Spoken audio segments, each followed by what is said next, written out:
If I'm venturing out to a new frontier in terms of my sales, my marketing reach, I'm going onto social media to sell my products. Odds are, if you talk to your folks on the implementation side, you're going to be losing out a little bit on data.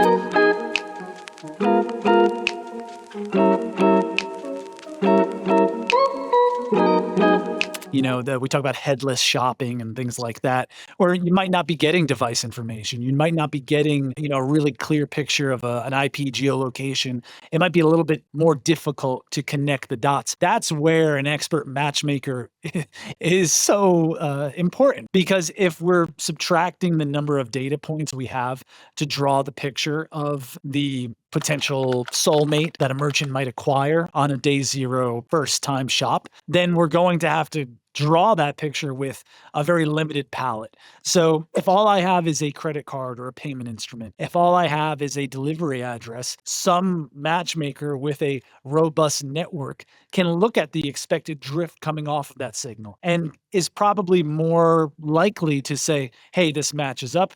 This person is good, close enough. They are who they say they are, and to be able to give you that what we would call calculated risk on the individual. However, for the same reason, if it's only a few signals that you've got because you're operating on a social media platform, and those signals really have been seen in way too many different places with way too many other indicators around who the person related to them is. For instance, if that delivery address is residential but has dozens of different people in the last few weeks, if that credit card's been used by large number of card holders in the last month, that might be grounds for you to stay away. You still want to keep some sort of guard around your heart when you're out there in the marketplace shopping for a soulmate.